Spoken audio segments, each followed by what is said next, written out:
اللہم صلی علی سیدنا محمد وعلی آل سیدنا محمد وبارک وسلم۔ Daily Islamic network YouTube channel پر آپ سب کو خوش آمدید۔ محرم الحرام میں سانحہ کربلا ہوا۔ امام حسین علیہ السلام اور آپ کے جانشینوں نے وہ قربانی دی اور اسلام کو زندہ کیا کہ جس کی مثال نہیں ملتی۔ اس سے بڑی قربانی آج تک اسلامک ہسٹری میں نہیں ملتی۔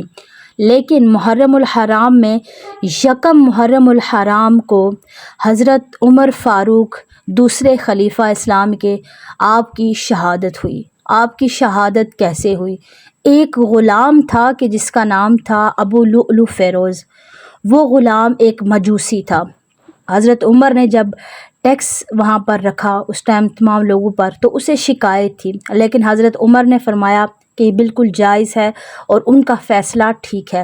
تو اسے اس بات پر بڑا غصہ آیا۔ اس نے کیا کیا کہ انتقام کی ٹھان لی۔ وہ روزانہ کوشش کرتا کہ کسی بھی طریقے سے حضرت عمر فاروق کو نقصان پہنچا سکے، لیکن وہ بزدل اتنا تھا کہ عمر فاروق رضی اللہ تعالیٰ عنہ کے سامنے آ کر سامنے سے وار نہیں کر سکتا تھا۔ تو پھر ہوا ایسا کہ ماہ ذی الحجہ کی 23 تاریخ تھی۔ ماہ ذی الحجہ کی 23 تاریخ کو اس نے آ کر جب عمر فاروق اعظم امامت کروا رہے تھے فجر کی نماز، تو فجر کی نماز میں آ کر اس نے کیا کیا کہ خنجر سے وار کیا عمر فاروق پر، اور بیان کیا جاتا ہے کہ بہت سارے وار کیے اور اتنا سخت وار تھا کہ آپ کا زخم گہرا تھا، اور اس کے بعد آپ کچھ دن زندہ رہے اور یکم محرم کو آپ کی شہادت ہو گئی۔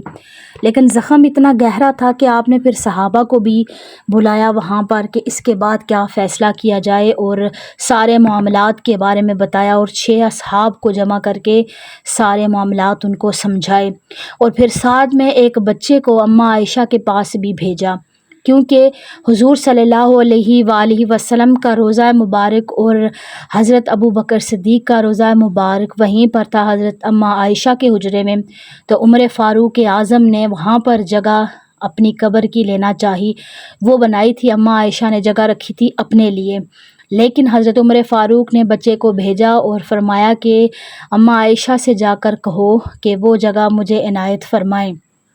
تو حضرت عائشہ صدیقہ نے جب یہ سنا کہ عمر فاروق کے اعظم کے دن کم ہیں تو بڑی روئیں اور کہا کہ ٹھیک ہے کہ عمر ساری زندگی رسول اللہ صلی اللہ علیہ وآلہ وسلم کے ساتھ رہے اور آپ کے بعد بھی اتنا زیادہ دین کا کام کیا، ٹھیک ہے وہ جگہ آپ لے لیں۔ پھر یکم محرم الحرام کو حضرت عمر کی شہادت کا دن ہوتا ہے، اور مسلمانوں کے لیے بہت ہی دکھ کا وہ دن ہوتا ہے کہ اسلام کا ایک بہت بڑا چراغ بجھ گیا۔ اسلام اگر 10 سال بھی حضرت عمر اور زندہ رہتے تو پوری دنیا میں ایک بھی کافر نہ بچتا۔